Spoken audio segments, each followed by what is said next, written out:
Banjir salah siapa?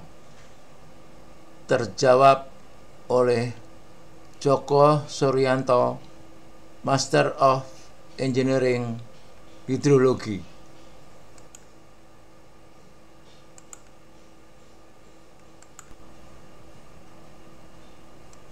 Untuk selanjutnya Pak Djoko Suryanto, persilakan. PUJK tahun 2019 di Provinsi Banten. Bapak-bapak dan ibu-ibu yang kami hormati, assalamualaikum.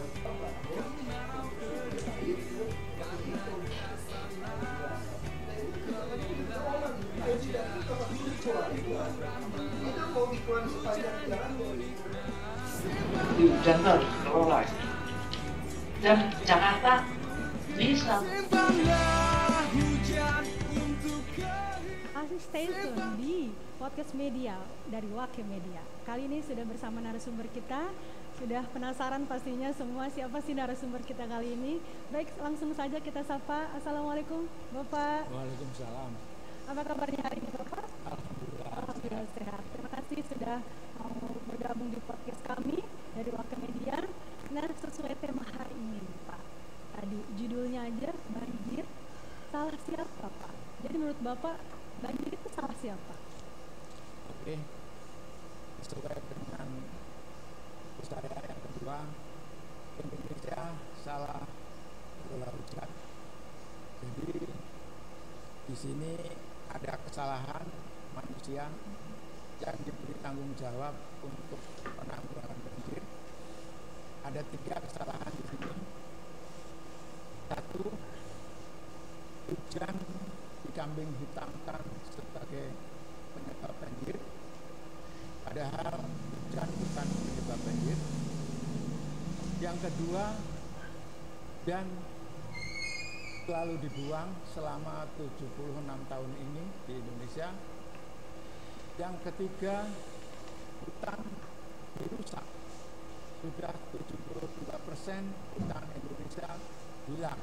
Nah, ini hasil dari kajian saya, terbukti, namanya kajian interdisipliner, yaitu ilmu hidrologi dikorelasikan dengan ayat-ayat hujan yang ada di dalam Al-Quran. Jadi kajian interdisipliner.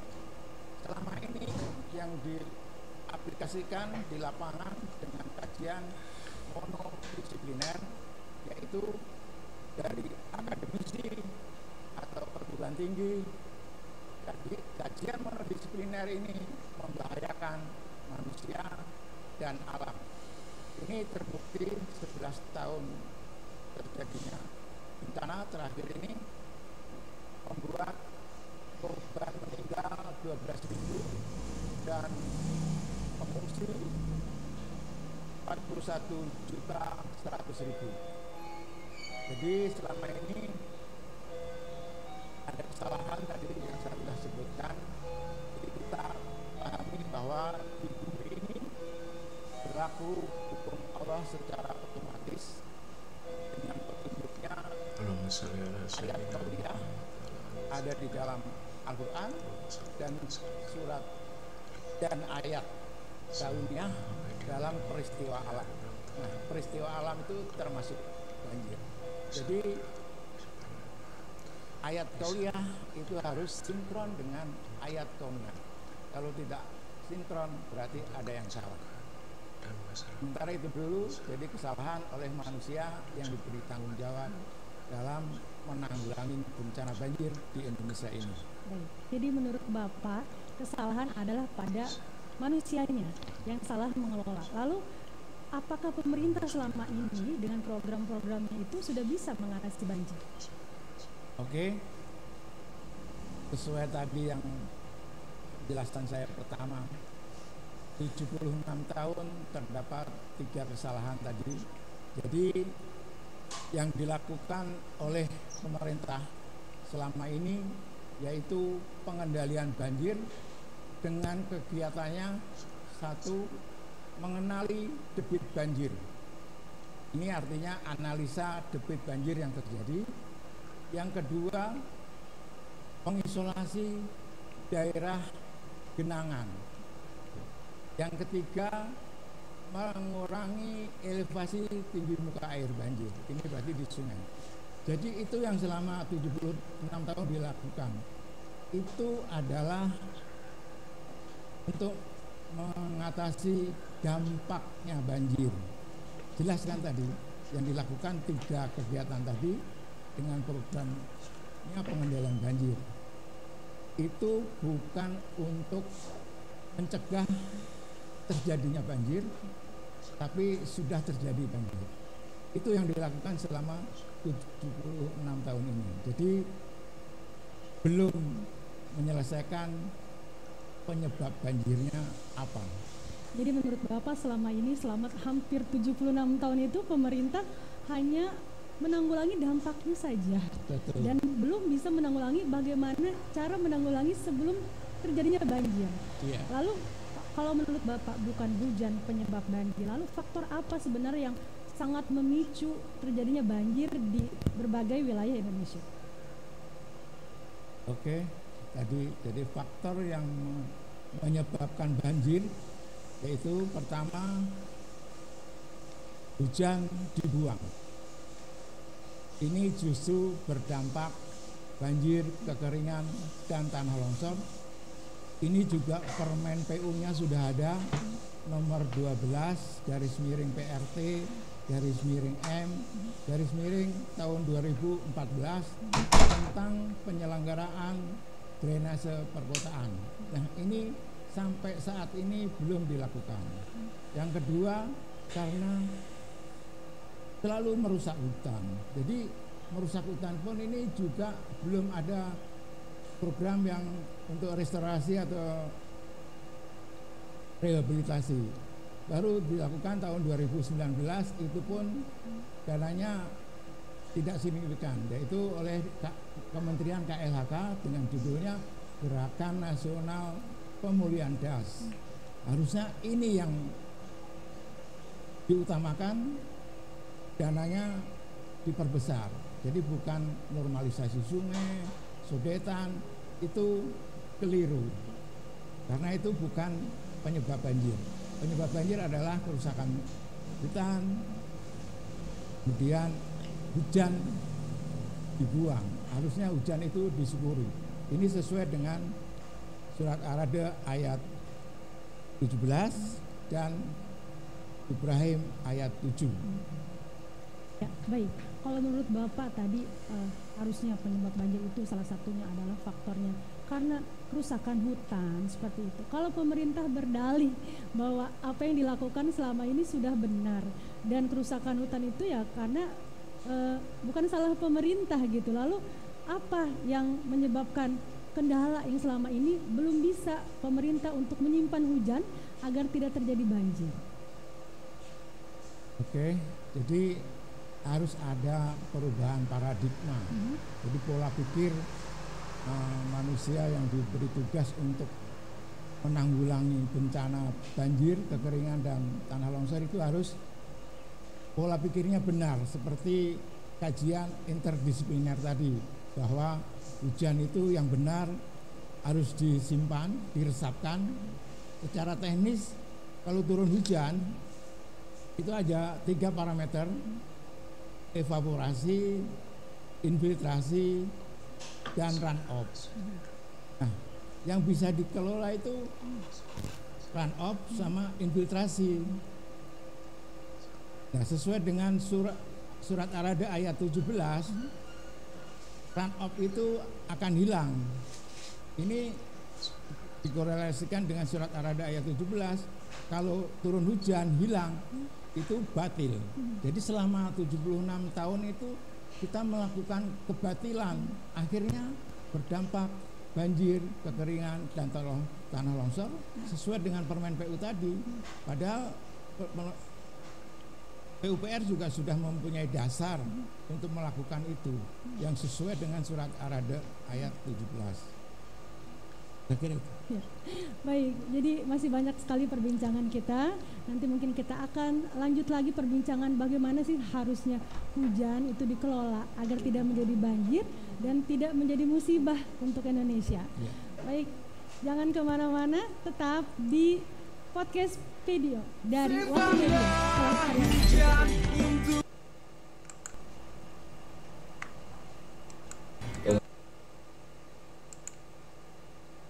Tetap di podcast video dari Waktu Media. Kita masih membahas tentang banjir dan siapa sih yang salah dari banjir yang selama ini ada di Indonesia. Kalau tadi kita sudah melihat pemaparan, mendengarkan pemaparan bahwa banjir itu ternyata bukan disebabkan oleh hujan yang selama ini kita rasakan, atau di media-media yang sering kita lihat bahwa banjir itu karena hujan semalam yang sangat deras dan sebagainya. Bahkan pemerintah seringkali mengungkapkan bahwa penyebab banjir selama ini adalah hujan, hujan, dan hujan. Nah, menurut Bapak sendiri, apakah pernyataan ini yang selalu digaungkan oleh pemerintah, juga yang digaungkan oleh media, sudah benar menurut fakta, atau secara teknis itu benar atau belum? Ya, tadi faktanya begitu, itu adalah salah. Jadi ini berdasarkan kajian interdisipliner tadi bahwa hujan bukan penyebab banjir karena hujan itu tetap. Jadi secara teknis pun juga saya bisa membuktikan bahwa hujan bukan penyebab banjir karena ada rumus hidrologinya. Jadi banjir itu kan adanya peningkatan debit. Solusinya harus menurunkan debit. Nah, kalau di teknisnya menghitung debit itu ada 3 parameter: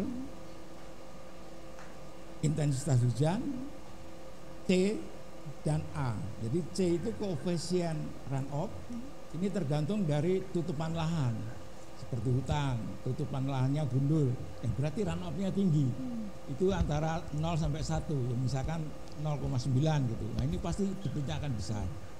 Hujan itu tetap. Ini adalah mukjizat Al-Quran. Bisa saya buktikan juga secara kajian interdisipliner tadi.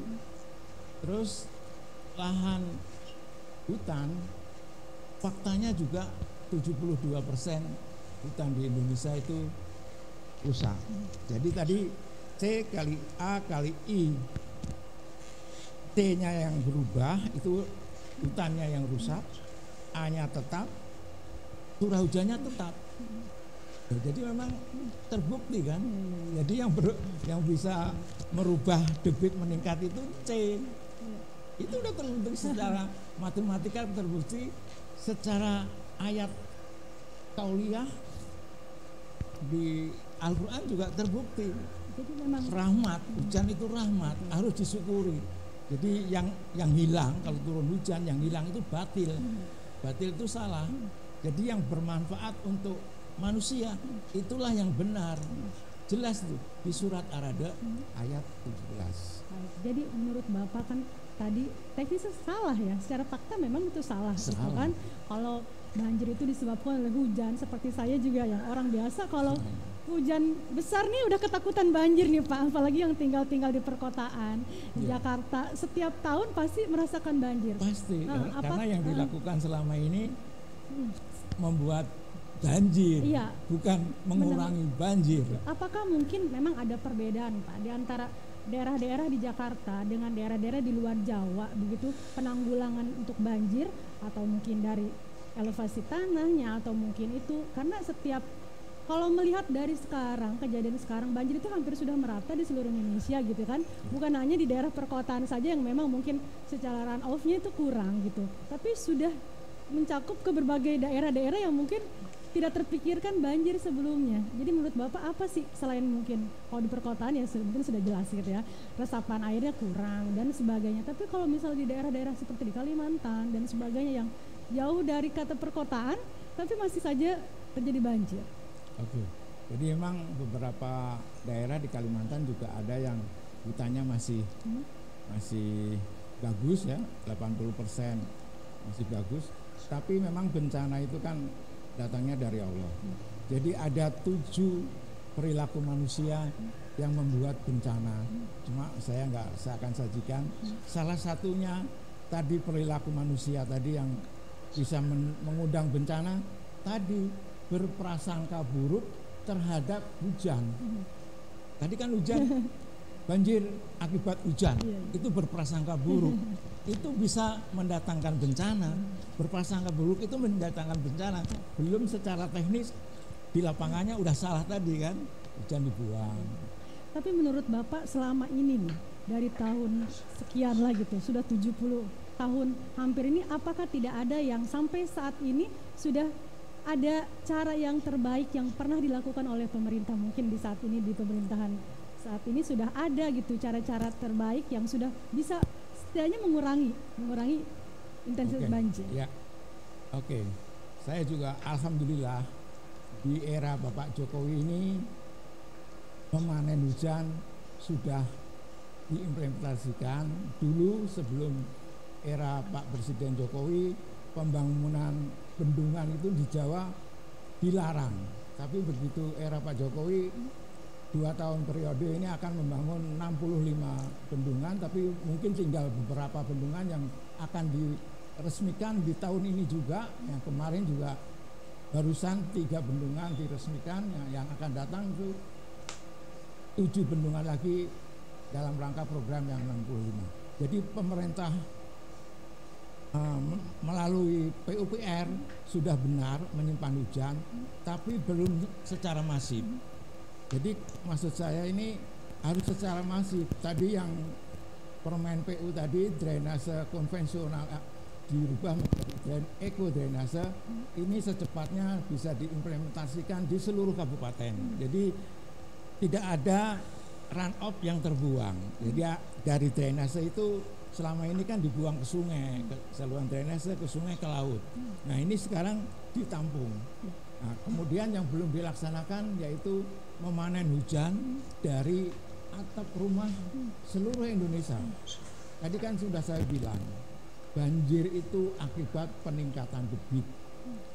Jadi kalau kita memanen hujan berarti mengurangi debit. Ini kalau dilakukan di seluruh atap rumah gedung di Indonesia sangat signifikan akan mengurangi bencana banjir. Nah itu soal pendanaan, saya kira pengendalian banjir yang selama ini salah justru menciptakan banjir. Bisa itu dananya bisa dialokasikan untuk itu ya Pak ya?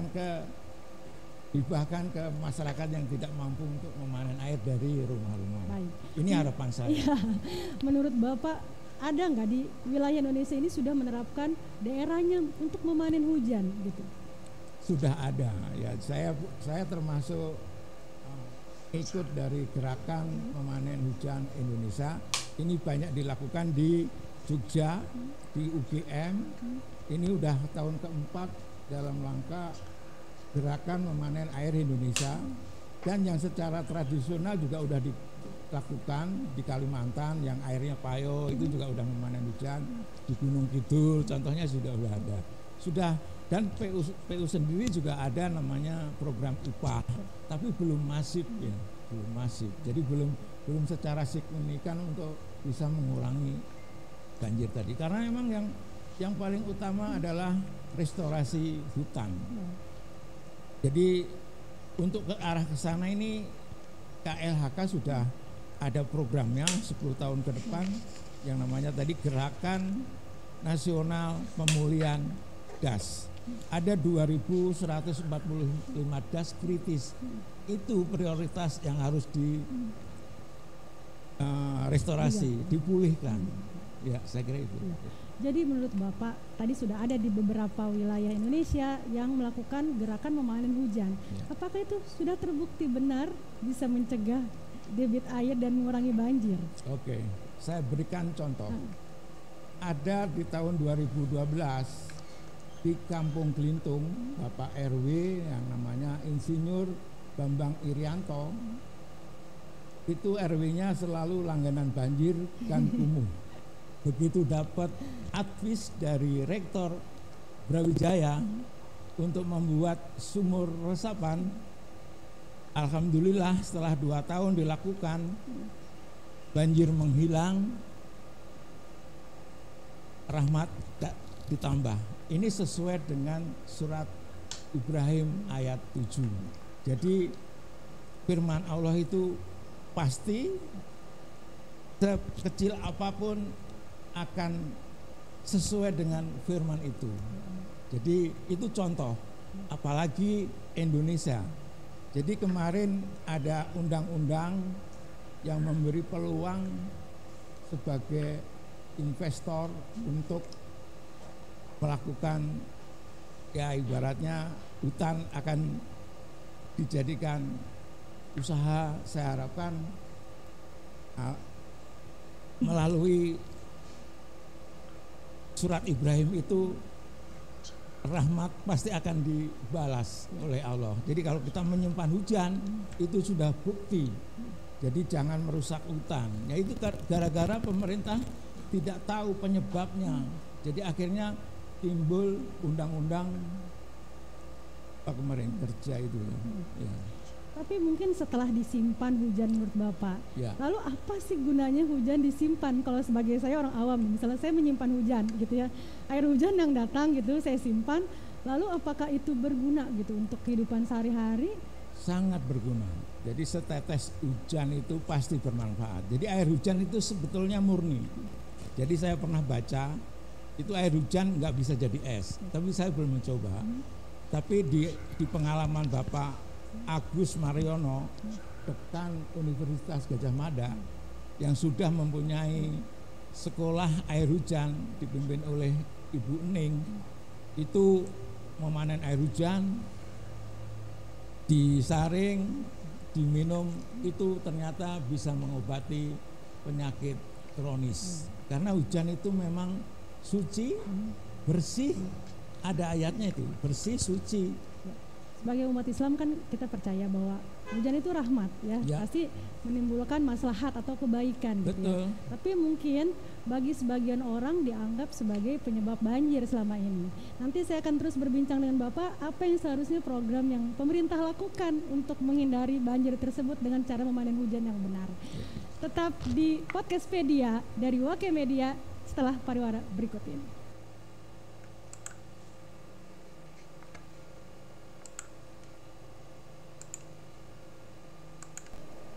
Masih stay tune di podcast video dari Wake Media. Kali ini kita masih terus membahas tentang masalah banjir dan banjir lagi. Kita mau sebagai orang awam bingung nih, saya mau nyalain siapa gitu Pak ya. Apalagi teman-teman saya atau orang yang tinggal di perkotaan bingung, ini kenapa sih pemerintah kok banjir lagi. Padahal ada dinas tata kota seperti itu, ada pembagian yang mengurus PUPR juga ada, tapi masih banyak pertanyaan dari masyarakat. Kenapa selalu ada banjir dan banjir lagi? Nanti kita akan bacakan beberapa pertanyaan Bapak dari pemirsa. Lah, ada pertanyaan dari siapa ini ya? Dari Aib Saifullah ya. Pertanyaannya adalah bagaimana sih Pak cara memanen hujan di rumah gitu? Kalau kita kan tidak difasilitasi oleh pemerintah. Kata Bapak tadi mungkin secara individual boleh. Nah bingung nih sebagai orang awam, nggak ngerti cara manen hujan gimana ya? Kalau manen padi mungkin ya pakai dengan alat. Nah alat-alat yang diperlukan sebagai di rumah tangga untuk memanen hujan tersebut. Alat-alat yang diperlukan, lalu bagaimana cara memanennya, cara memasangnya, dan bisa dipergunakan air hujan itu. Oke, terima kasih.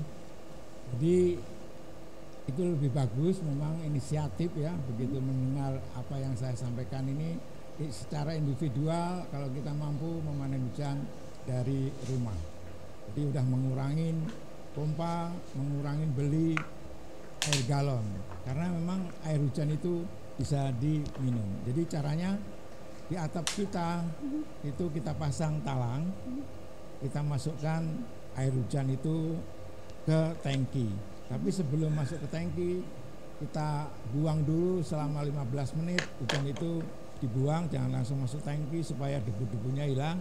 Nah baru dimasukkan ke tangki dengan saringan cukup kaos saja bisa atau kaos busa, bisa. iya. Betul. Nah, itu kalau kurang percaya nanti direbus saja. Airnya. Tapi tanpa direbus pun sebetulnya juga sudah bisa digunakan. Sudah netral karena air hujan itu secara penelitian itu sangat jernih sekali. TDS-nya itu malah 0. Iya, kalau aqua atau apa ya pokoknya gitu macam-macam ya. itu masih banyak ya. Tidak 0 gitu Pak. Enggak, artinya masih di bawah 50 di bawah 50 kan. Tapi kalau air hujan 0. Apalagi kimia, tidak akan ada kimia. Bau juga tidak bau. Iya, berwarna juga tidak berwarna. Jadi aman diminum. Saya sudah hampir 6 tahun ini meminum air hujan jika musim hujan.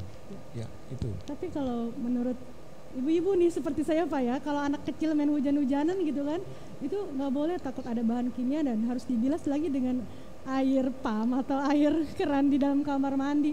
Apakah mungkin memang benar kalau secara tadi kita cara memanen hujan itu harus dengan cara-cara yang tadi, jadi tidak boleh langsung kita gunakan dengan karena tadi itu kan melalui atap. Betul. Tapi kalau langsung itu pasti bersih. Oh, jadi kalau langsung dari langit gitu istilahnya Pak ya. Iya, itu justru bagus. Justru itu anjuran dari agama itu justru itu. Berarti yang salah selama ini mungkin kita gitu ya, apalagi masyarakat biasa, ibu-ibu. Kalau ada air hujan ya dekat tadah tapi dari atap gitu Pak ya. Nah itu mungkin yang membuat kotor dan sakit. Iya, takutnya gitu atapnya kotor. Betul. Jadi tapi kalau bisa 15 menit atau 20 menit dibiarkan dulu, karena kalau di perkotaan kan polusi sudah ada. Nah nanti hujan pertama itu pasti tercampur dengan polusi udara. Tapi kalau di daerah Jakarta gitu yang sangat rawan sekali dengan banjir, cara memanen hujan misalnya di atap gedung bertingkat itu apakah perlu oleh perusahaan itu sendiri atau memang harus melalui dinas pemerintah atau daerah Pak? Tidak. Jadi kalau yang hotel, apartemen, terus industri itu sudah bisa langsung memanen. Dan kebetulan juga kalau industri rumah-rumah gedung-gedung besar itu sudah mempunyai sumur air dalam. Ambil. Nah itu pas hujan bisa langsung dimasukkan di situ tanpa tangki dia, masukkan langsung ke sumur. Jadi mericat dia, jadi menambah dia. Nanti diambil lagi. Alat-alatnya sudah tersedia Pak? Atau enggak? Jadi kalau gedung bertingkat itu kan sudah punya sumur dalam, ya tinggal memberi pipa horizontal. Kan vertikalnya sudah ada dia dari atap gedung yang misalkan flat gitu ya, langsung ke bawah langsung diberi pipa horizontal ke sumur yang paling dalam itu, pasti masuk dia. Tapi mungkin selama ini tidak pernah terpikirkan atau bagaimana? Ya karena tadi pola pikirnya hujan itu tidak disyukuri ya. Ya pemerintah juga memberi contoh hujan dibuang, bikin drainase ke sungai ke laut. Kan selama ini itu pun dilakukan udah 2.772 tahun. Jadi konsep drainase konvensional itu dilakukan oleh zaman Romawi kuno dan sampai sekarang karena pola pikirnya itu masih tadi monodisipliner, jadi kajian-kajian secara akademisi atau perguruan tinggi, jadi tidak mengkorelasikan dengan Al-Quran. Baik, kita lanjut ke pertanyaan berikutnya. Nih banyak sekali antusias dari para pemirsa yang kebingungan nih kadang kalau tadi menerangkan Bapak, kalau air hujan itu ternyata bisa dikonsumsi. Lalu bagaimana cara pengelolaannya agar bisa dikonsumsi enak seperti air mineral yang kita sehari-hari konsumsi? Ya. Oh, oke. Ya tadi masukkan ke tangki, disaring. Kalau kita masih sanksi, ya kita dimasak. Jadi untuk diminum. Baik Bapak. Jadi seperti ini contohnya rumah gitu ya Pak ya. Kalau kita mengambil air hujan langsung dari langit atau dari atap yang dari bagus, atap, langsung besar berarti di luar halaman kalau rumah. Dari langit kan volumenya kecil ya. Iya. Jadi dari atap aja. Oh dari atap boleh nggak apa-apa? Boleh, tapi tadi 20 menit dibuang dulu, baru udah kelewat hujannya, baru dimasukkan ke tangki. Karena tadi kotor kan, debu apa, Iya. itu dibuang. Baru dimasukkan ke tangki, tapi dengan saringan. Nah, tangki itu bisa Dipakai. bisa Jadi boleh dikonsumsi. langsung dari atap rumah pun ya. Jadi kalau Boleh. langsung di halaman. Justru itu tadi kan saya bilang. Halaman rumah gitu Iya, ya. justru Karena tadi takut kotor. Saya tadi bilang seluruh atap di Indonesia sebaiknya memanen hujan. Nah itu kalau mau secara detail kita bisa cari, sudah banyak gitu. Cara-cara memanen hujan di internet sudah banyak. Iya. Mungkin berarti langsung saja gitu ya, kita bisa dari atap rumah masing-masing Iya, gitu ya. iya. Mungkin hanya perlu menyediakan wadahnya saja gitu Pak ya. Iya, tangki. Tangki Kalau ya. kalau kita memang enggak juga, kita masukkan ke sumur Betul. tampung itu yang bulat itu ya, itu juga bisa. Ah. Itu pun kita sudah bersedekah memasukkan air ke dalam tanah untuk tetangga kita. Iya, Jadi baik. itu. Iya. Tapi memang itu mungkin yang orang yang selalu beranggapan bahwa air hujan itu kotor gitu Pak ya. Jadi tidak bisa dikonsumsi, tapi Memang, sebenarnya iya. caranya bisa gitu ya Bisa, kalau kita mau sih intinya ya. Kadang kan orang berpikir lebih Dan tadi saya ingatkan lagi di surat Ibrahim ayat 7 itu pasti. Kalau kita mensyukuri, kalau kita manen itu mensyukuri, akan ditambah nikmat kita. Pasti. Tadi saya beri contoh Kampung Gelintung. Dan saya sendiri juga udah merasakan itu. Karena manusia seperti saya gitu yang orang awam nyangka ya kalau hujan ya sudah dibiarkan saja gitu ya menghilang. Umumnya selama ini kan gitu. Karena itu udah kebiasaan yang sudah kalau di turun-temurun. Indonesia 76 tahun. Iya, Tapi secara dunia tadi saya sebutkan 2772 tahun. Itu saya hitung sejak saya menemukan kajian interdisipliner tahun 2012. Berarti ditambah 8 tahun berarti 2780. Baik. Lalu masih ada pertanyaan lagi dari The Odare ya. Bagaimana menyikapi banjir? Bagaimana yang harus pemerintah lakukan? Jadi kalau tadi kita sudah berusaha gitu ya. Tapi pemerintah apa sih yang harus dilakukan sebenarnya untuk mencegah banjir ya Bapak ya? Ya. Bukan menanggulangi dampak dari banjir. Ya.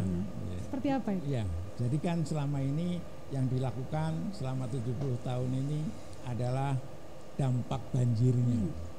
Jadi kejadian banjirnya atau banjir semakin meningkat itu tidak ditanggulangi.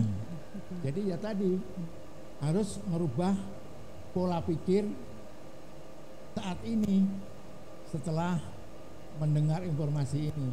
Informasi ini sudah saya infokan selama 9 tahun tadi seminar dan lain-lain. Jadi saya harapkan lagi yang diberi tugas untuk menanggulangi bencana banjir, kekeringan dan tanah longsor bisa merubah pola pikir dari mengalirkan menjadi meresapkan, dari mengelola sungai menjadi mengelola daerah aliran sungai dengan program dari KLHK Gerakan Nasional Pemulihan DAS. Ini semuanya dasar peraturannya sudah ada, jadi tidak usah menunggu lama-lama, bisa langsung dikerjakan, termasuk drainase, ekodrainase tadi.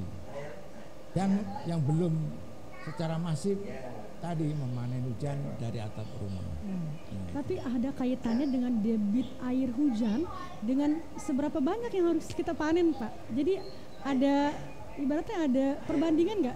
Misalnya kita kan nggak tahu ya apakah debit air hujan itu saat itu deras atau seperti apa. Makanya yang suka media beritakan bahwa kadang hujannya ekstrim gitu. Kalau hujan ekstrim kan kesannya itu adalah debit air yang sangat banyak. Nah kalau kita panen harus dengan perbandingan seperti apa supaya tidak menyebabkan banjir? Ya, tadi kan hujan itu saya bilang tetap ya. Jadi tadi yang ekstrim itu kan intensitasnya. Saya beri contoh, kalau hujan bulanan, misalkan 15 hari hujan, Jadi hujan bulanan itu totalnya misalkan Jakarta itu sekitar 400-an milimeter ya. Nah, kalau Jakarta hujan 15 hari itu akan tetap 400 mm. Kemudian bulan berikutnya tahun yang berbeda intensitasnya tidak 15 hari tapi cuma 5 hari misalkan. Nah, itu berarti ada hujan ekstrimnya. Tapi totalnya tetap sama 400. Itulah. Karena hujan itu tetap. Ada penelitian dari Harun Yahya yang peneliti internasional yang selalu meneliti Al-Quran, ada itu mukjizat kadar hujan. Ada penelitiannya dari LIPI bahwa hujan tahunan itu rata-rata relatif tetap. Jadi hujan tetap. Dan tadi saya bilangkan rumusnya tadi yang berubah C. Hujannya tetap, luas das juga tetap. Jadi seluruh daratan Indonesia ini yang 200 juta hektar itu adalah tangkapan hujan. Tapi ya tangkapan hujan semakin lama ya semakin habis gitu Pak ya, menurut awam seperti saya, seperti tanah semakin habis, banyak dibangun gedung, akhirnya resapan semakin berkurang. Apakah mempengaruhi dari cara memanen hujan dengan tanah serapan? Ya tadi kan kalau tanah tadi yang berkurang itu resapannya ya, luasnya tidak berkurang. Ya, itu. Ada pertanyaan lagi dari pemirsa, dari Mbak Hani, apakah ada alat khusus untuk mengelola air hujan agar bisa dikonsumsi dengan aman? Nah, ini kadang bingung gitu Pak, sebagai ibu rumah tangga gitu seperti saya atau masyarakat awam, alat apa sih Pak yang bisa digunakan gitu untuk agar hujan tersebut bisa dikonsumsi dengan aman? Secara gini Pak, jadi kalau misalnya saya juga nih sampai sekarang mungkin untuk minum air hujan belum berani gitu ya Pak ya, walaupun Bapak sudah membuktikan seperti itu. Nah, agar bisa dipakai, diminum, apalagi dikonsumsi gitu ya, alat apa saja gitu yang benar-benar sudah terbukti aman untuk dikonsumsi? Oke, ada dari teman ya yang komunitas memanen air hujan, itu namanya Bu Ning, itu sudah punya sekolah air hujan di Jogja. Beliau juga menciptakan alat namanya elektroda ya, jadi seperti disetrum. Cuma secara detailnya saya tidak bisa, tapi bisa dilihat atau di Google Buning ya, atau sekolah air itu menyediakan alat itu. Bisa di sana. Jadi melalui listrik otomatis pH-nya menjadi normal, kan biasanya pH hujan itu rendah atau tinggi ya. Tapi itu untuk awal, tapi dari penelitian Bapak Agus Mariono itu kalau sudah disimpan di tangki itu akan ke normal pH-nya. pH kan kalau untuk minum 7 ya. TDS itu 50. TDS hujan itu 0. Warna enggak ada, bau enggak ada, kimia enggak ada. Pasti bersih. Jadi kalau kita mengonsumsi air hujan, tubuh kita kan 70% itu air. Jadi kalau airnya itu bagus, otomatis kesehatan kita akan bagus.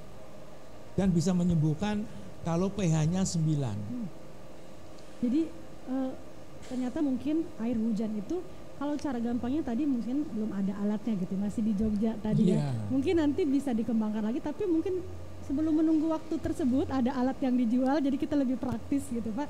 Jadi apa gitu Pak? Ada, tapi ya ini ya cukup mahal ya. Jadi ini yang saya lakukan juga di rumah. Jadi itu alat yang penjernih air yang bisa racun pun hilang sama dia. Itu reverse osmosis, jadi RO. Pernah kan dengar air RO? Itu bisa dibeli. Ada 4 filter. Iya, itu racun aja hilang sama dia. Jadi dia ada khusus yang kebuang, khusus yang kita minum. Pakai itu, tapi itu kan mahal. Jadi mungkin tadi boleh diterapkan ya, kalau misalnya ada budget ya, bisa beli alatnya di. Itu Oh bisa, sekarang iya. kan penjernih Banyak air ya, penjernih yang air. di bawah Baik. RO banyak, Baik. yang bukan RO ya. Tapi walaupun misalnya tidak memakai alat tersebut, tadi hanya kita simpan di tangki, Tapi lalu direbus kita, tadi. iya betul ya. Nggak apa-apa, aman. Betul, kita diamkan dulu selama tadi 20 Iya, menit ya. iya. Lalu tadi kalau Enggak, perlu disaring. Yang didiamkan tadi itu air hujan, pas hujan ya, hujan turun pertama ya, Iya. itu jangan Oh jadi baik, simpan. ya. Jadi air hujan yang pertama kali turun, jangan disimpan itu ke tangki. 20 menit kita biarkan saja. Ya, Kalau dibuang 20 aja menit itu. berakhir, Ya, karena udah mati. kotor kan, karena melalui atap. Baik, Ya. baik. Nah, baru Oh. disaring setelah 20 menit dimasukkan ke tangki. Itu kalau hujannya lebih dari 20 menit ya Pak ya. Iya. Kalau Tapi berarti kalau betul rata-rata lebih. Memang kalau sudah lebih dari 20 menit kita bisa mulai ambil tangki nih ya dari dalam rumah gitu, atau Nah. ambil wadah besar lalu kita simpan, lalu kita perlu didiamkan lagi nggak Pak? Setelah 20 menit misalnya. Perlu di tangkinya itu perlu kita diamkan lagi atau cukup? Perlu juga 1 hari gitu biar Oh jadi mengendap, ya. jadi benar-benar harus kalau mau bersih kan biasanya Ya, tadi suka ada endapan. bukan bersih aja. pH-nya tadi Baik. juga menjadi normal. Jadi Kalau- setelah misalnya hujan nih, 20 menit Ya. kita diamkan dulu, jangan ditampung, Nah. lalu kita tampung. Setelah itu kita diamkan dulu kurang lebih Ya, 1 hari. 1 hari lah, Setelah supaya itu, pH-nya normal. setelah itu boleh kita rebus, Konsumsi, kita masak. iya. Kita Harus- mengurangi pompa air, listrik, dan juga mengurangi kita beli Iya, iya. kemasan. Tapi kalau setelah Itu 1 hari, gratis loh. 1 hari itu boleh langsung diminum atau harus dimasak dulu? Tadi air yang Dimasak, tetap oh dimasak tetap ya, dimasak kalau tetap untuk dimasak ya, konsumsi, baik takutnya ya, seperti itu tetap ya memang. dimasak, ya. Iya, iya. Lalu masih ada lagi nih banyak sekali ya pertanyaan dari yang lainnya. Baik, tapi jangan dijawab dulu pertanyaan-pertanyaan yang lainnya. Kita mau ada pariwara berikut ini, tetap di waktu podium.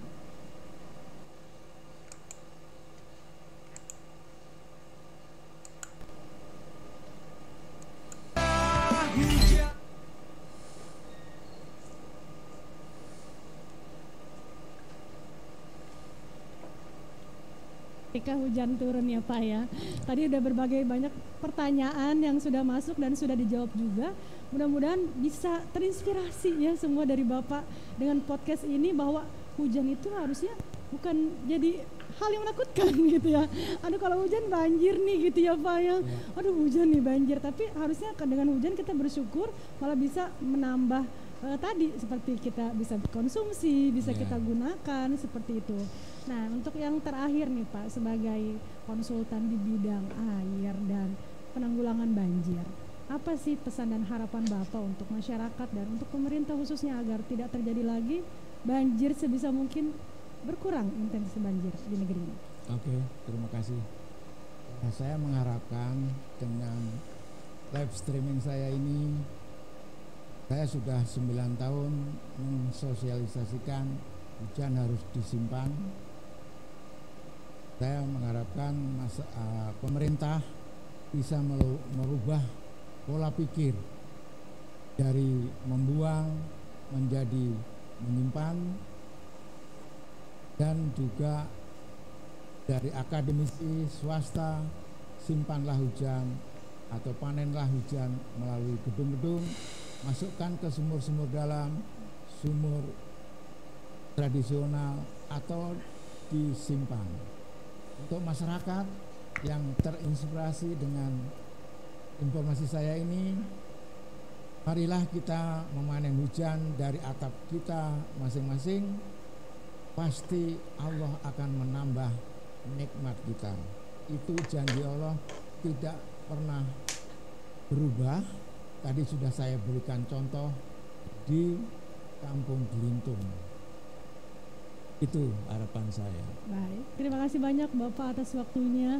Selama kurang lebih 1 jam ini kita berbincang tentang air, tentang hujan yang selama ini menjadi suatu yang sangat menarik bagi kita, apalagi di tengah-tengah kondisi perekonomian saat ini gitu ya. Ketika pandemi, kadang kita bisa menghemat dengan air mineral yang kita sering beli gitu. Kalau 1 botol itu lumayan ya Pak ya, kalau dikalikan 1 hari. Tapi dengan tadi mungkin bisa terinspirasi bahwa air hujan itu ternyata bisa diminum loh ya, dan menyehatkan juga gitu Pak ya. Marilah 1 bulan ke depan kita coba. Hujan datang kan, nah, kita coba. Betul. Biasanya kalau orang lain ngarepin jangan hujan Pak supaya nggak banjir. Kalau Pak Joko ini beda, ngarepinnya bahwa hujan itu adalah rahmat. Ya memang sebagai umat Muslim kita percaya bahwa hujan itu adalah rahmat. Rahmat dan rezeki. Baik, rahmat dan rezeki ya. Jadi bukan karena efek banjir dijadikan rezeki. Baik, terima kasih banyak Bapak atas waktunya. Mudah-mudahan semua elemen yang terkait video bisa menonton video ini dengan baik, bisa mempertimbangkan materi-materi yang baru saja kita sampaikan dan bisa menginspirasi pastinya untuk banyak orang dan bisa mencegah banjir di Indonesia. Amin. Nah, bagi yang masih kepo nih ya, apa sih sebenarnya air itu, apa sih yang ada di langit ya, seperti air hujan atau yang sudah ada di bumi. Nanti di kesempatan berikutnya kita akan membahas lagi tentang air dan sumber kehidupan yang lainnya yang berasal dari air Pak ya. Jadi tetap pantengin terus channel Wake Media. Jangan lupa like, comment, share, and subscribe. Juga jangan lupa kalau bisa aktifkan tombol merahnya untuk menerima notifikasi yang terbaru. Dan sebagai penutup bahwa air itu sumber kehidupan dan Tuhan tidak akan pernah memberikan setetes pun air hujan yang turun dari langit menjadikan banjir di muka bumi. Saya Lia Amanda, selamat sore, assalamualaikum warahmatullahi wabarakatuh.